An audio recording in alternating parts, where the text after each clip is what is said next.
much, Deacon Daniel, and of course the Episcopal Diocese or the Church of Philippines. So thank you for inviting me. Ibig sabihin kahit pa paano pala, okay naman pala yung Bible study ko last time kasi sabi nga nila pag in-invite ka ulit, ibig sabihin maikli yung message mo. Ibig sabihin medyo okay naman yung pag-ano. So it's always a privilege for me to deliver to you God's word. And thank you also for the prayer kanina, Deacon Daniel, for the song. So let's start. Let's jump right into it. The Bible study sa Mark chapter 1 verses 14 to 20. So allow me to read the passage for us. You can listen na lang if wala kayong Bibles ngayon. Allow me to read it. No, Mark chapter 1 verses 14 to 20. Verse 14. After John was put in prison, Jesus went into Galilee, proclaiming the good news of God. The time has come, he said. The kingdom of God is near. Repent and believe the good news. As Jesus walked beside the Sea of Galilee, he saw Simon and his brother Andrew casting a net into the lake, for they were fishermen. Come, follow me, Jesus said, and I will make you fishers of men. At once they left their nets and followed him. When he had gone a little farther, he saw James, son of Zebedee, and his brother John in a boat, preparing their nets. Without delay, he called them, and they left their father Zebedee in the boat with the hired men and followed him who is Jesus Christ. May the Lord bless the reading of his word. Okay. So just a question to everyone. Is it possible pa ba to preach on the topic of sin today? Would you agree with me na parang ang hirap na pag-usapan ang tema ng kasalanan? Minsan kapag ano ka, guys, we'll have a fellowship, youth ministry tayo, fellowship. Sige po, pastor, punta kami. Ano pong title? Anong topic? Kasalanan. Sin. Sige pastor, meron po kaming gagawin. Minsan pag ibang topic about grace, about ano, parang mas gusto nila. Pero minsan pag-usapan natin yung mga taboo, quote unquote, mga about sin, mga kasalanan, parang ayaw nila.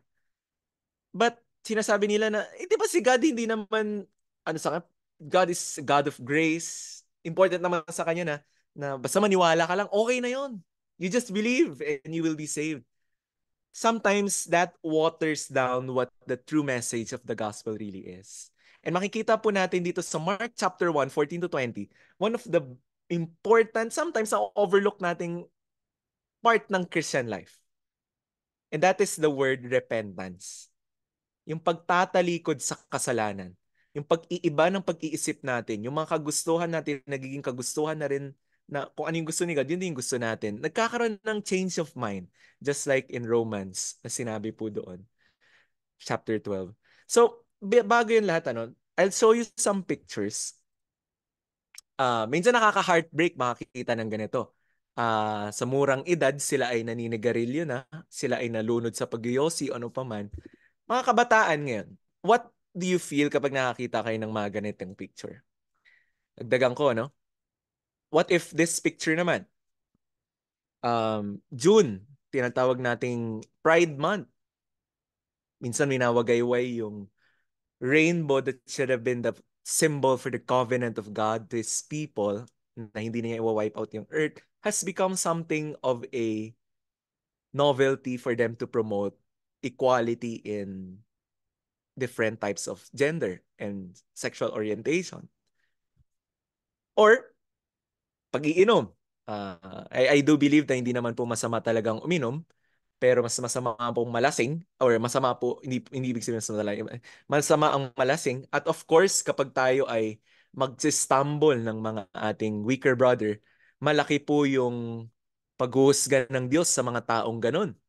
Nasabi niya po, better to tie that person's neck with a stone and throw him out to the sea. Yung mga taong makakastumble sa mga little ones who would cause them to sin. Important po, mag-ingat. Medyo kailangan po natin maging wise dito sa mga ganitong quote-unquote gray areas na sinasabi nga nila. Tanong ko po kayo, no, pag nakakakita kayo ng ganito, like in person, harap-harapan ninyo, what do you do? What would you do if naka-witness kayo ng ganito? Maging sa simbahan, katabi ng simbahan, kapitbahay, maybe one of your family members as well. Para mas madali po nating masagot to, no? Lagyan natin ng multiple choice. Nilagyan ko po ng multiple choice. Ano? Una po, number one is, would you ignore and just pray for them? Kaya mo na sila para walang gulo. Pagpipray ko na lang sila. I think this is the easiest way, no? Or the you just flight, no? Alis ka na lang, you flee from it rather than fight. Ignore na lang and just pray for them. Bahala na si Lord sa kanila. Something like that. Or join them and do what they do. Parang, gusto ko maunawaan ano ba yung ginagawa talaga nila. Maki-join nga ako. Sabi nila nakaka-addict daw. Try ko nga. Basta addict ka na. Ano? Tapos, nga, no, nakaka-addict. Wala na. Nalunod na. Or hindi rin maganda, no? Ata, na mag-join ka sa kanila. Gagawin mo yung ginagawa nila. Or, would you stand up and tell them to change? Tatayo ka ngayon sa plataforma. Sabi mo, mga kapatid, mali yung ginagawa ninyo. Magbago na kayo. Parating na ang, kingdom ni God. Would you say that would you stand up and tell them to change? Or maybe just remain neutral about it. Parang pag tinanong ka, anong point mo dyan? Anong stand mo pagdating sa mga ganito? Wala. Ayoko na lang magsalita. Mahirap na. Neutral ka lang. Hindi mo sasabihin. Pero may talagang posisyon ka. Ayaw mo lang talaga sabihin. Ayaw mo ng gulo o away. Neutral lang. Neutral lang ako. So, sa inyo po, mga kapatid, ano po yung pipiliin nyo dyan sa ABCD? Yung talagang gagawin nyo. Baka may ipa po kayo, others, no? Tama po ba? I think it could be safe to say na majority of us would choose letter A. It's either A or D. Tama. Parang A or D lang. Pero parang mas A. No? O baka possible din mas B. But let's ask the question WWJD. Narinig niyo na po ba yung salitang WWJD? Madalas po nasa mga bracelet po yun nung may isang nauso po yata yun. Bracelet, WWJD. Ibig sabihin, what would Jesus do? Nung si Jesus po ba nakakita siya ng ganito, mga Pharisee, yung mga tao na naglulunod sa kasalanan, ano pong ginawa niya among the four? It's very interesting na ang ginawa po ng ating Panginoon ay letter C po. Yan, naka-bold po siya sa inyo, sa screen nyo. Tumayo po siya. And that's what he said to the people or sa mga tao. Yun po yung binasa natin kanina.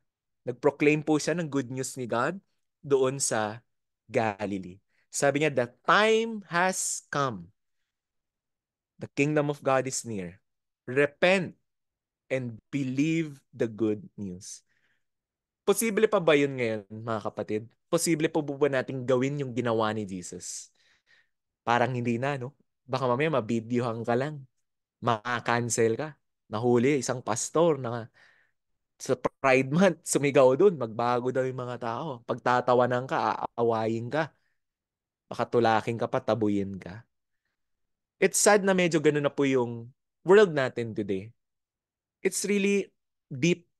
If you really think about it, assess it, parang we are really deep na sa sin. And pag ganito, mayayari ka talaga kapag ikaw itatayo and stand up for God. So, just a short trivia din. Naaalala niyo pa po ba natin ano yung seven last words of Christ?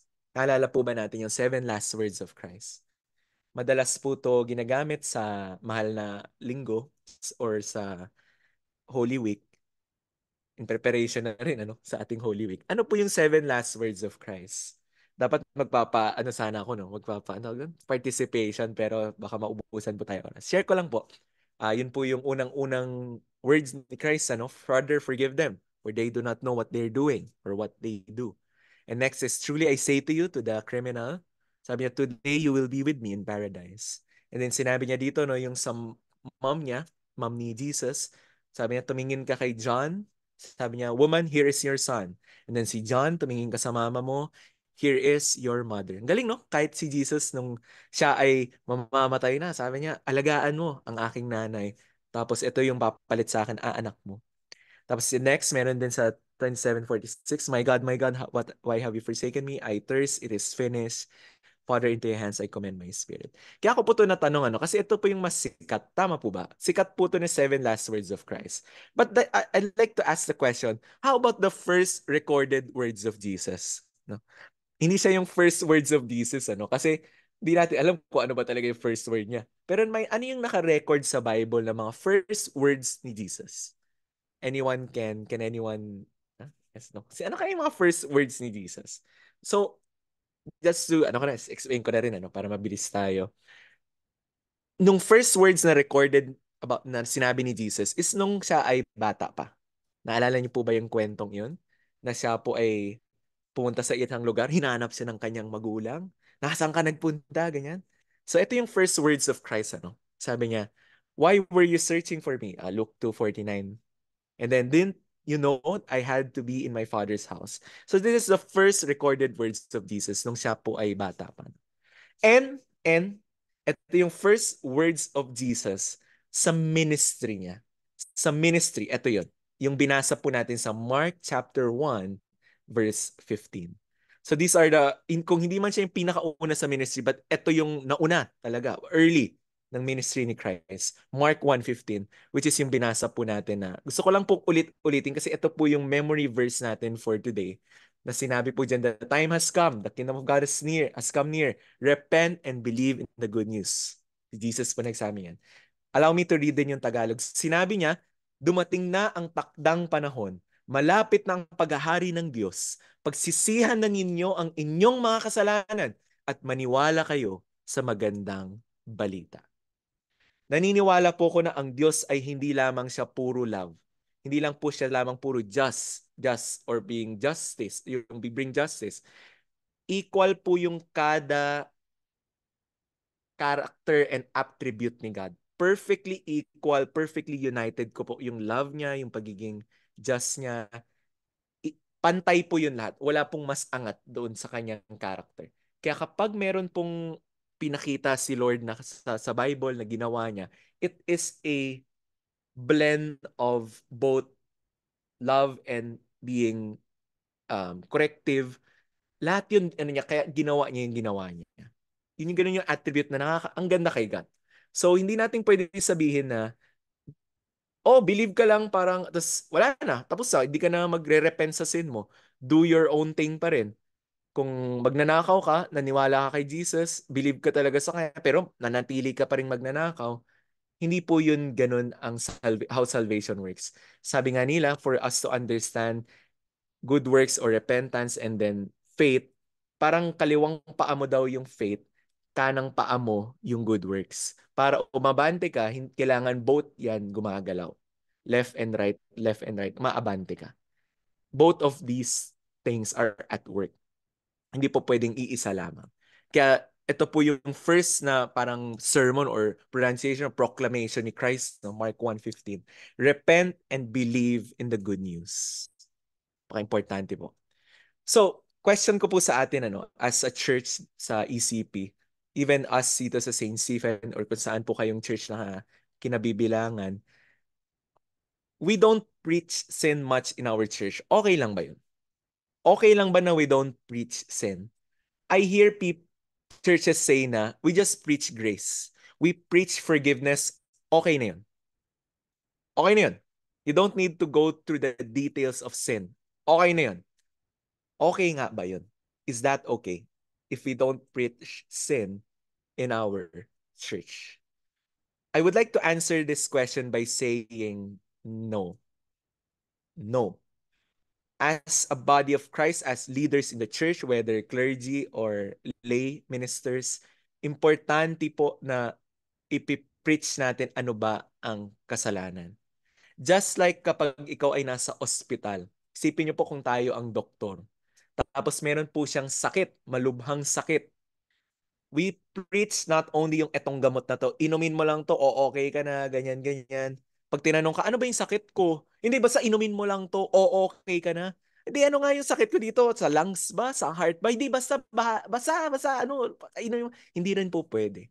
Kailangan maunawaan po natin ano ba yung problema ng puso natin. Ano ba yung problema ng ating pagkatao na tayo ay nagkasala sa Diyos. If hindi po yun naiintindihan ng tao, hindi nila talaga tatanggapin ng tunay ang ebanghelyo ng Diyos. Kasi hindi nila kailangan eh. Sabi nga nila, kapag magbebenta ka ng pampaputing sabon na pampaputi, kailangan malaman muna nung bebentahan mo na maitim siya. Tama ba? Mahirap po bentahan ng pampaputing sabon ang taong maputi na.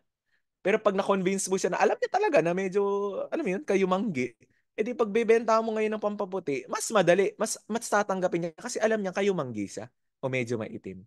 Ganon din po sa ating, we don't, nagiging cheap ang grace kapag hindi nila naunawaan bakit kailangan nila. Basta sige, sabi ni pastor, para matahimik na to, kunin ko raw yung grace. Pero pag nalaman nilang kailangan ko to kasi alam kong makasalanan ako. And I praise the Lord na dahil sa karumihan ko, tinanggap niya ako. Binigyan niya ako ng isang pusong dalisay sa pamamagitan ng Panginoon. Kaya it's important we also preach sin in our church. Alam ko po mahirap kasi aayawan ka talaga ng tao. Minsan kapag magpipreach ka ng sin, check nila, aba, makapagsalita si pastor. Bakit? Tingnan ko nga yung buhay niya. Marami rin naman siyang sin. Medyo mahirap. Challenge po sa atin yun. Sa ating clergy lalo na. Dahil tayo po ay minsan ay public figures. So, it's a challenge. Kasi sinabi po ni Christ, siya, wala pong, with boldness, Christ proclaim a gospel of repentance. Gusto ko pong i-share, no? Nung first part ng etong Mark chapter 1 verse 15, it shows that the gospel is always urgent. Sabi niya, the time has come. Ito na. The kingdom of God has come near. Sinasabi ni Christ, it is urgent. This message, this gospel is very, very urgent. And I believe hindi lang siya urgent nung time ni Jesus, but even today. Even today. One of my favorite quotations is, sabi dito, the gospel is only good news if it gets there on time. Isa sa mga favorite ko po to kapag ako ay nagbimisyon, pupunta dati ng prison ministry. Ito yung talagang sabi ko, shucks, tama. Totoo talaga to. Good news lang talaga ang gospel kapag nandoon narinig ng taong yun. Kaya kailangan pumunta ako dun. I-share ko siya sa kanya before it is too late. Tapos meron pong illustration, no, sabi niya, pag pumunta ka daw sa heaven, medyo morbid tong illustration, no, pero ang ganda ng meaning niya eh. Sabi niya, kapag pumunta ka raw sa heaven, sabi niya, marami kang makikitang mga mushroom sa heaven. Sabi, anong mushroom? Bakit mushroom? Pag tinignan mo raw ng maigi, hindi pala siya mushroom. Sabi niya, tenga daw. Tenga lang daw ang nakakarating sa heaven. Kasi yung mga tao, lakikinig lang, hanggang tenga lang yung gospel. Hindi na napupunta sa puso. Kaya yung tenga lang ang napupunta sa heaven. Which is a challenge for us sa ating mga may puso for missions, i-share ang gospel na dapat hindi lamang sa tenga maririnig ang gospel, kundi magko-connect po siya sa mind and from the mind to connect to the heart, to bridge to the heart. At yun po yung challenge nga po sa atin, to preach what Jesus has said, that the kingdom of God is near, or it is here. The time has come. Repent and believe in the good news. Share ko lang po, ako po ay kinabibilangan ngayon sa aming St. Stephen. Meron po kaming tinatawag na care group. Isa po to sa mga ways namin on how to share the gospel to our students. So ito po yung group namin. Nahawakan ko po sila nung grade 8, which was during pandemic pa po yun. Tapos ano yun, nakakatuwa nung naging face-to-face na. As young as they are, ito po yung St. Stephen's High School, katabi lang po ng simbahan namin. As young as they are, we help them see the gravity of sin and also the goodness of His grace ni God. Alam ko na parang mas may reason nga siya na kasi Christian school eh. Kaya mas madali mo silang abutin. I'm not sure kung ano po yung dynamics niyo sa church, but discipleship is very, very important because this is the time that we will be sharing to them what the gospel really is. And minsan yung pag-share ng gospel, hindi lang siya one time. Ang challenge pa dyan is paano nyo siya isusustain. At doon po papasok yung ating tinatawag na discipleship. Share ko lang, may isa po dyan, yung naka-pink din na hat. Ako yung naka-pink na hat, that's yung katabi kong naka-pink na hat. Isa po yan siya sa mga very, very active naming group ko. Nag-commit kami na maging Bible reading partners, kaming dalawa. Ibig sabihin, every day sa group chat po namin, magsasend po kami ng mga readings namin. So, ang usapan namin, 4 chapters a day sa Bible. So, kaya today is nasa First Corinthians kami. So, kaya nabasa ko na yung First Corinthians chapter 6 to 9. Send ko namin yun sa GC na nalagay lang namin done, First Corinthians 6 to 9. Share ko lang po, we started that nung grade 9 siya, early grade 9. Natapos namin together yung Bible. Grade 9 pa lang siya noon, ha. Natapos niya yung Bible, sabay kaming tinapos namin yung Bible. It was my 5th run na in reading the Bible from cover to cover. Sa kanya first time. Tapos natapos namin siya last year. And then ngayon po nasa second run na kami, na nasa First Corinthians na kami. So once na umabot kami ng Revelation, which I think tansya ko mga siguro March or April, yun na po ay twice na po namin together natapos yung Bible. In that way, nakakatuwa kasi kahit ang bata pala, kayang matapos yung Bible. Um, hindi naman sa ano, sana hindi po kayo tamaan, pero kung medyo totoo, okay lang siguro tamaan. Minsan yung iba matagal ng Christian, medyo matagal na sa church, hindi pa natatapos yung Bible. No? I challenge you na matapos pa natin yung Bible. And that's our way of discipling this young generation ngayon. Na sana sila ay kahit magulo na yung mundo, kahit medyo challenging na yung world, hindi pa rin imposible na sila ay mag-grow spiritually and mag-mature pa po sila through the Word of God. So challenge ko po sa atin kung meron po kayong mga disciples, ganun. Try nyo po. Effective talaga sa amin yung everyday nagsisend. Maybe maghanap kayo ng partner ninyo to finish the Bible together. Yan po, grade 9, nakapagtapos po ng Bible together. Yeah. So, very urgent. Hindi natin pwede sabihin, di pagtanda na niya, tsaka ko na i-share yung gospel sa kanya. Hindi. Bata pa lang, estudyante pa lang. We help them see the importance of the gospel of Christ. Okay? Next is the gospel requires repentance. Ito po yung sinasabi ko kanina na kailangan po balance talaga yan. Hindi po akong naniniwala sa mga prosperity gospel na pag sinabi nilang, di, tumanggap ka lang, yayaman ka. Wala ka na kailangan gawin. Basta mag-pray ka lang everyday. Bukas, dadating yung hinihiling mo. Minsan, delikado po, di pala minsan, delikado po yung ganun. Kasi hindi po yun yung pinreach ng ating Panginoon. Important na alalahanin po natin na sinabi po ng ating Panginoon, repent. Talikod po tayo sa ating mga kasalanan. Kung meron po kayong papers dyan with you and a pen, meron po tayong gagawing short activity. Hindi naman po siya hindi naman tayo magbe-breakout Tuturuan ko po kayong magsulat ng Chinese. Kung okay lang po sa inyo. Tuturuan ko po kayo. May tuturo po kong isang word sa inyo. Kasi ang ganda ng word niya. Na kasi yung Chinese matagal ng ano yan matagal ng lengguwahe yan. And isa rin po yan sa mga hindi ko gustong subject nung ako ay nasa high school. Kaya pinapasa ko sa inyo para yung kahirapan ko dati, mahirapan din kayo. Hindi naman. But I'll show you something beautiful about the Chinese characters. So if you have papers with you, kaya nyo po bang i-drawing ito? Drawing talaga, no? Kasi baka tingnan nyo po itong salitang to, no? Kaya nyo po yan sa paper. Try nyo lang po. It would take you like 15 seconds to 20 seconds. Try nyo po siya i-draw from top to bottom. Lagi po siyang top to bottom, no? Pag magsusulat po kayo ng Chinese, left to right, top to bottom. So try nyo po yung dalawa, magkapareho po yung nasa left, yung upper left and upper right, magkapareho lang po yan. Tapos pag nilagay nyo na po yung dalawang yan, pwede kayo maglagay ng dalawang guhit, isang maliit, isang malaki, tapos may pababa, tapos may check, tapos parang may mustache, no? O bigote sa gilid, yan dalawa.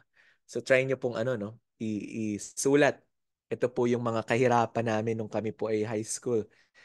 This is what we dread during high school. But kahit pa paano naman yun, medyo nagagamit tayo. Medyo ganun. Mandarin, hindi masyado mas Hokkien, no? Or yung pagsasalita ng Chinese.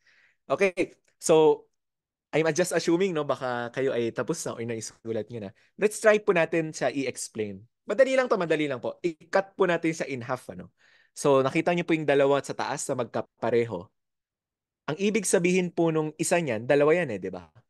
If it's just one, it means tree or puno, tree. So pag dalawa, If it's two, so trees. Parang ano, Sunday school. It's trees na po siya. So, two trees. Correct. So, two trees. Yeah. And then yung sa baba, this is a shortcut or abbreviation, parang ganun. It's a shortcut or abbreviation form of another word, which means sigad. Okay. Sigad. So, two trees sa taas, and then God sa baba. So, if you try to connect the two, what do you think this means? So, may puno, dalawa. Parang forest, pwede rin yung two trees, parang ganun. Actually, pwede mong gawing tatlo yan magiging forest siya. But two trees, and then si God. Ano kayang meaning niya? Anyone would like to guess? Kahit sa chat, pwede rin. Pwede kayo mag-chat kung nahiya po kayo. So may dalawang puno, tapos si God. Ano ang ibig sabihin na ito? Pag pinagdikit natin silang dalawa. Any brave souls to guess?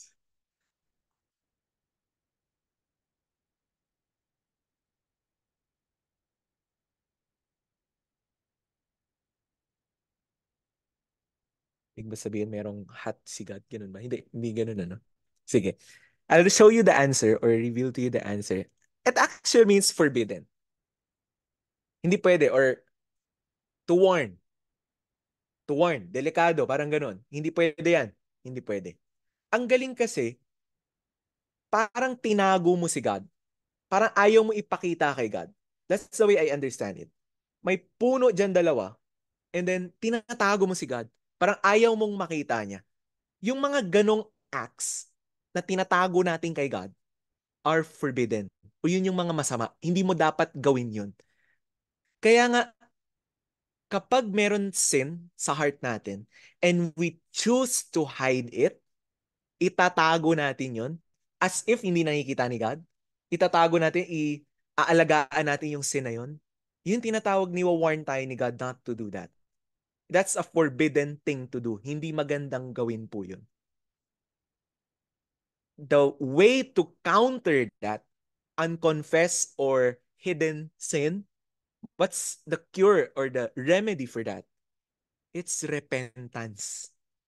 Ililay down mo, Lord, ito yung mga tinatago kong sin. Help me to change. Binibigay ko to sa'yo lahat.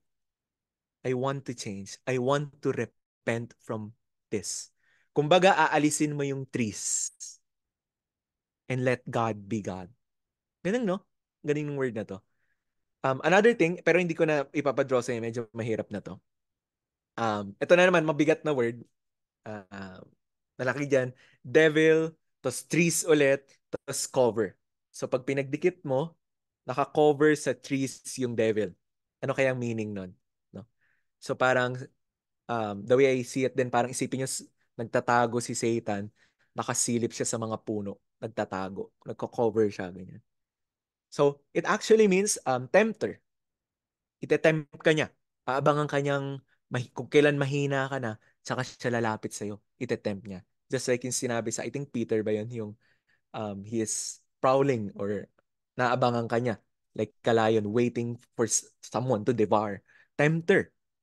Yun po yung, ang ganda no? Na kahit yung Chinese pala, meron siyang Christian meaning to it. At marami pa pong mga characters in Chinese that shows early Christianity in their time.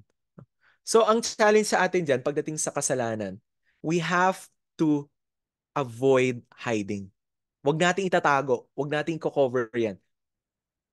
On the contrary, we lay it down. We expose it to the light and we confess it. And that's what we teach to people today, even in our congregation, to repent from sin every day. Pagising natin, kung meron tayong kailangan i-confess kay God, bago tayo matulog, kung meron tayong nagawang hindi maganda throughout the day, we confess them to the Lord. Important po yan na daily task of a Christian to repent, to confess and to repent. No? Napanood nyo na po ba, sino po dito nag-MMFF or Metro Manila Film Festival? Yung mga ating mga mahilig sa Tagalog na movies. Napanood nyo na po ba yung Rewind, no? Si Ding Dong Dantes, saka si Marian Rivera. Ito po, hindi ko po kayo sa spoil, don't worry. But ang synopsis niya po ay he was given another chance to live for the 24 hours na nangyari. So, another chance to live that day. Nabigyan siya ng second chance. But sadly, agree po ba kayo na minsan sa sin, hindi tayo nabibigyan lagi ng second chance? Meron po talagang mga sin na kapag nagawa natin, wala. Wala ng second chance. Meron ding meron. Meron ding mga may second chance. Kaya minsan nakakatakot po talaga kung paano if you play with sin, you are playing with fire. So, isa po ito lang sa ating paalala, a warning to you, to me, to everyone, na although fictional tong story na to, hindi siya totoo na nakwento, sometimes hindi ka talaga nabibigyan ng second chance. Yeah, hindi ko man makwento yung may story kasi sa church namin na ganun. Nag-commit siya ng sexual immorality. Wala na. Wala na. It's sometimes, ano ba tawag doon? Deadly sin, parang gano'n. Parang wala na. Kasi, for example, nabuntis mo yung babae o yung ano, wala na. Parang you have to, panindigan mo talaga yun. Parang hindi tayo lagi nabibigyan ng second chance. That's why we have to, going back to yung first point ko kanina, urgent talaga. Na sana yung mga kabataan natin, hindi sila fall to that trap na sin that would be a lifelong consequence. Sana maalagaan po natin ang ating mga youth.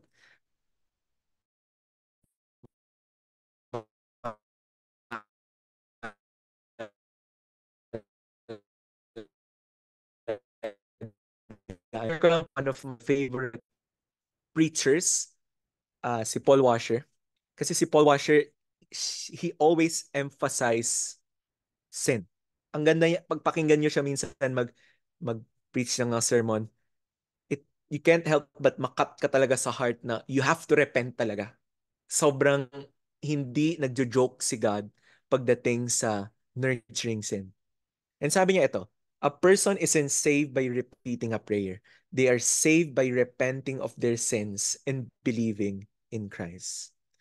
I hope you don't misunderstand yung Bible study ngayon as if sinasabi ko na salvation is by works. I hope you don't go through that path. What I'm trying to say is hindi rin siya na purely blindly believing lang and then without your part in repenting and changing your ways. Because good works is the evidence of a true faith. Faith is what saved us. But actually, technically, hindi lang rin faith. It's not by faith. It's ultimately by grace through faith. And then for us, or malalaman kung totoo ba talaga yung faith mo, is through the good works. And kapag walang nag-change sa life natin, it shows it could be just mere empty words yung nag-believe tayo. Just to quickly share a bit about, gusto ko lang rin mag-share konti ng testimony ko. Nag-aral ako sa high school sa St. Stephen's. Sorry, yun yung mga mukha ko nung high school. Nung nag-aral ako sa high school, I wasn't alam yan ng mga alam yan ng mga kaklase ko, ng mga tropa ko ganun. I'm not the person talaga na mabait. In fact, many people nagagalit sa akin kasi sobrang gulo ko talaga, palamura ako, nagyayaya ako lagi ng mga kung ano-anong mga kalokohan. Ilang beses ako nare-report sa office. Medyo ganun po akong student nung high school. In fact, may time na gusto ko maging officer sa fellowship namin, ng mga high school fellowship. Pero hindi ako na nominate. Hindi ako na ano kasi pangit daw yung testimony ko. Hindi okay. Mayabang daw ako, ganito, ganyan. And then, all of that changed nung na-encounter ko si God. Nakita ko yung calling niya sa'yo na you have to deny yourself and follow me. And that time, nung na-encounter ko talaga si God ng sobrang real, that's the time that I committed myself na, Lord, etong buhay ko na to gusto kong ibalik sa'yo. Gusto kong ibalik sa'yo. I know this is something I just borrowed from you. And I want to give it back to you. And then from there, I've decided, sa sobrang at peace yung heart ko to becoming a pastor. Sobrang jive yung personality ko. Like, for example, kapag kagrupo mo ako sa high school, kung ikaw yung taong gusto mo lang gumawa ng script, ng content, ng report, tapos kinakabahan ka mag-report, perfect akong groupmate mo. Kasi ako yung tao namang gusto ko lang mag-report. Ire-report ko lang yung binigay na papel sa akin. Para pag may problema, sila may kasalanan. Well, gusto ko I love public speaking. I love talking to people. Hindi ako introvert, extrovert talaga ako. Kaya kong kausapin kahit sino pa man yan, hindi ako natatakot sa tao. And then sinasabi nila na, Harold, baka nga, no? Baka meron kang calling to be a pastor. And then, yun lang, medyo yung testimony yung kailangan kong baguhin nun. That's why, nung time na yun, sabi ko, Lord, gusto kong mag-repent. Gusto kong alisin na tong mga to. Lalo na yung paninigarilyo ko dati, nung high school ako, pag-iinom. Lahat yun sabi ko, Lord, I'm willing to give all these things para lang maging pastor someday. Ever since high school ako, first year, it has always been my dream to be a pastor. Alam po yan ng mga high school ko na friends and even mga teachers ko. Although pinagtatawanan nila ako dati. By the way, parents ko rin noon, ayaw nila. Sabi nila, pastor, walang ano dyan. In Chinese, sabi nila, walang pera dyan. Anong kikitain mo dyan? Hindi na ako magkakaapo sa'yo. But sabi ko, I was so sure of my calling na Lord, para sa'yo talaga to. It's not for me na feel ko talaga I'm convinced that you are real. Ever since na yan ng high school ako, alam ko talagang totoo ka. And I wanna live for you. So, nung time na yun, nung ano na ako ng college, ang dami, doon ko pa ako na-confirm yung calling ko kasi may nag-support sa akin. Sabi, Harold, kaming bala sa tuition mo. Magmula first year hanggang fifth year mo kasi 5 years ang seminary namin. Grabe, iyak talaga ako noon. Sabi ko, Lord, ito na, this is it. Talaga nun. Sobra ko pang full of faith ko nun. Wala akong tinest na ano, lahat sila nagtetest sila sa top 4 universities. Ako wala, chill na chill talaga ako kasi isa lang talaga tetesan ko. Previous lang talaga kasi alam ko sure ako di ako pwedeng bumagsak dito kasi alam ko calling ni God to. True enough, no? By God's grace. I hope hindi siya yung parang mayabang na ano. But it's more of confidence in the calling of God. So talagang sabi ko, Lord, ito talaga. And then true enough, nakapagpasok ako, I graduated with awards, ganyan. Isang pinapasalamatan ko kay God.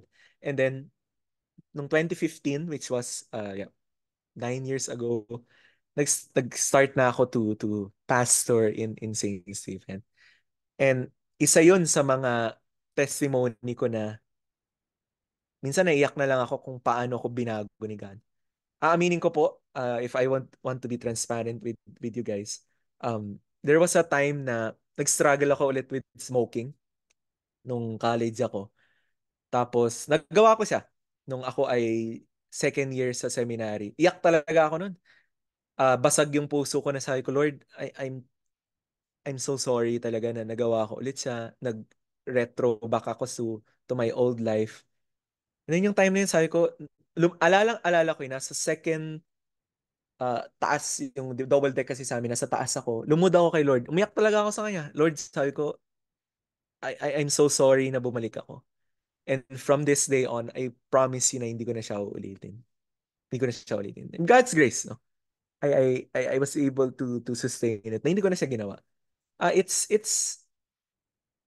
but His grace, talaga. Yun yung sinasabi na message ni Jesus na repent. Repent from this sin, this lifestyle. Huwag ka nang bumalik doon. And ngayon ba, natitempt pa rin ako? Oo, gusto ko talaga. But never, never na. Hindi ko na gagawin yun. That's the old life. The old has gone, the new has come. So, isa lang pong, hopefully, I wanna praise God and give the glory to Him na tayo rin po. Sana, if you're struggling in your life, I hope we have a constant check to ourselves na tayo po are we in the state of repentance every day. Okay. And then lastly po, dito sinabi sa Mark 1:17, come follow me and I will send you out to fish for people. So the gospel needs workers. And this is what I want to challenge everyone. Sana po tayo ay maging catalyst, tayo po ay maging carriers or heralds of the gospel to bring the good news wherever we go. And I hope we could train people also to do the same. Um, Nakakatawa kasi meron isa kaming church member ngayon. Second year college na sa Lyceum. Tapos, nag-decide siya na feel niya yung calling ni God na maging missionary. Nag-aral siya kung saan ako nag-aral. Lumapit siya sa akin, Pastor, saan ka nag-aral nung college? Ganyan. And then, second year na, 2 years na lang, gagraduate na siya. Sabi na, feel ko yung calling ni God. I wanna go to seminary. Gusto ko maging missionary someday.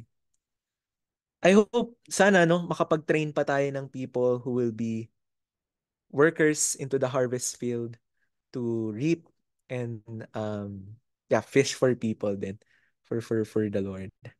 Okay. So, ang ganda nitong quotation na to, and I'll end with this. This has been also one of my dami kong favorite na quotes, no? Pero ito yung sa mga on top din, top of the list. Sabi niya, the kingdom of God is not going to be advanced by our churches becoming filled with men. Hindi dahil marami yung tao, marami yung leaders, but by men in our churches becoming filled with God. Minsan okay na nga yung konti lang yung leaders, but alam mong anointed sila. Alam mong filled sila with the Holy Spirit. Sila pa yung mas makakapag-multiply ng people. Like these disciples na tinawag sila ni Jesus, come follow me. Sabi niya, immediately left everything and follow them. Iniwan nila lahat just for them. Just like si Peter when he was anointed by the Holy Spirit, when he preached, 5,000 people came to know the Lord. And every day, the Lord added to their number. Minsan, hindi mo kailangan bilangin kung gaano kayo kadami sa church. But kahit konti, are they filled or are you filled with the Holy Spirit? Are you empowered with the Spirit? So, this is what I'd like to share to us tonight. I hope sana may napulot po kayo kahit konting aral or truth from our Bible study. And here are some of the questions I'd like to leave with everyone. Questions to reflect on. Sa atin po ba, how urgent is the gospel for us? Urgent po ba siya sa atin? Who among our friends and relatives still need to hear it? Baka habang nagsasalita po ko kanina about the gospel, maybe somebody came to your mind. Best friend mo, parents mo. If you were here nung nag-Bible study ako before, na-share ko sa inyo na recently na-baptize parents ko. And it's something na, it's a fruit of 7+ years of prayer na, sorry if you don't mind, share ko lang konti. Nag-start na nakilala ng ano lang, simple lang. Ang tactic ko nun or strategy ko nun, mag-i-invite akong mag-pray sa bahay bago kumain. So, 'di ba, pag family kakain together ganyan, pag hindi Christian, hindi or hindi kayo nag-church ganyan, hindi kami nagpe-pray, diretso kakain lang. Tapos sabi ko, ito na. I wanna challenge myself. Gusto ko i-try na um guys, okay lang ba mag-pray muna tayo? Ganun, gusto ko matry. Para lang may ma-insert ko na konting spirituality sa bahay. Ma-insert ko yung Christianity konti sa bahay. Kabang-kaba talaga ako nun. From ulo ko hanggang paa ko, hanggang dulo ng paa ko. Kabang-kaba talaga ako kasi first time. Magyayaya. Ayan na, nagsukad. Sukad tuloy, Bisaya yung sukad. Nag-prepare na ng table, lahat kakain na. Oh, sige na, it's now or never. Bahala na. Sabi ko, guys, okay lang ba na we say grace muna or we pray muna bago tayo kumain? Parang nagtinginan sa akin yung mga family ko. Alam nga naman tumanggi sila, di ba? Pumayag naman sila. Tapos sabi ko, ako na mag-lead. Ako na.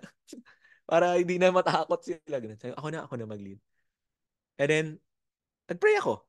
Kabang-kaba talaga ako nun. Tapos, the next day, na naman. Ito na naman, breakfast. Kaya lunch. Ay na naman ba ako mag-pray? Sabi ko, sinimulan ko na eh. Tuloy-tuloy na. Tapos, kaya ulit ako mag-pray. Hanggang sa after, naging everyday na. And then, after a week, ito na yung magandang story na nag-move talaga si God. May time nakakain na kami, nakalimutan ko talaga mag-pray. Nakalimutan ko magyaya mag-pray. Sumagot nanay ko, sabi niya, oh, di ba tayo magpe-pray muna bago tayo kumain? Shucks, nung narinig ko yun, alam mo yung nag-guilty ka at the same time, naiiyak ka kasi nasabi yun ng mama mo na mag-pray muna bago kumain. Kasi na-develop na namin or na-start ko yung culture na mag-pray. And from there, nag-start small ka. Ibe-bless ni God yun. Nag-plant ka ng seed, siya mag-water nun. Mama ko nagsabi, di ba tayo magpe-pray? At ito pa, tuloy, or kuya ko, pinaka-kuya ko, panganay namin kuya, sabi niya, kuya ako, ano yun, bulakbol talaga yun. Mas sira ulo pa yun sa akin. No? Talagang may struggle siya with smoking, ganyan. Ano yun, parang medyo, alam mong, di talaga. Nagyaya siya. Niwala man kayo sa akin. Ano, na-record ko. Sabi ng, ko, ng kuya ko, pwede bang ako naman mag-pray? Kasi parang si Harold na lang lagi. Yung mga maririnig mo yung mga ganun. Lord, thank you. Ano ganun. Tapos ever since nung ganun, everyday na kami. Everyday tuloy. Yeah, every meal, nagpe-pray kami. Even restaurant, una dati takot sila eh. Magpe-pray tayo dito? Nakakahiya naman. Jollibee, McDo, magpe-pray tayo dito. Sige, okay lang yan, pray tayo. Ako naman magli-lead eh. Hanggang ngayon, restaurants, nagpe-pray kami. And from there, sumasama na rin mom ko, dad ko sa church, nagpabaptize sila. Kilala nila sila. From that simple step, I hope maybe you can try it. Kung kayo, family members nyo, hindi Christian, try nyo mag-aya ng ganun. And, or find other ways na mag-start somewhere. Start small. And then si Lord mag-bless yan. Sorry, haba ng kwento ko sa unang question pa lang. No? Or sa number one question pa lang. Okay, so number two, how much do we emphasize confession and repentance in our Christian message and testimony? So actually, if may recording kayo ng mga homilies, maybe you could see, o nga no, pinipreach nga ba namin sin until right now? Or masyado bang takot or masyado bang nane-neglect na pala? Sorry, not takot, but nane-neglect na yung uh, topic on sin. Maybe it's about time na we talk about it. Magkaroon ng kung familiar kayo, no, yung hashtag real talk.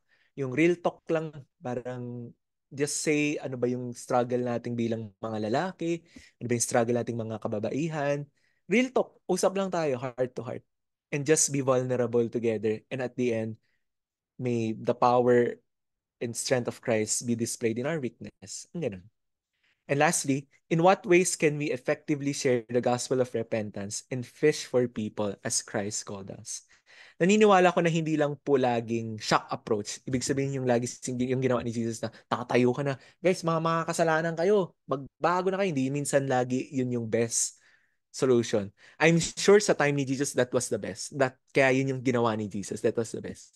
But sometimes ngayon we have to strategize then on how to talk about this. Build rapport, build relationship, build their trust, and from there makikita nila na tapos pala si kuya, si ate, may pinagdadaanan pa rin pala siya. Pero kahit sa kabila ng kanyang mga pinagdadaanan, nakapagtagumpay siya sa biyaya ng Diyos. And from there, you could journey life together. So these are the three questions I would like to leave with everyone. And thank you so much for your listening ears.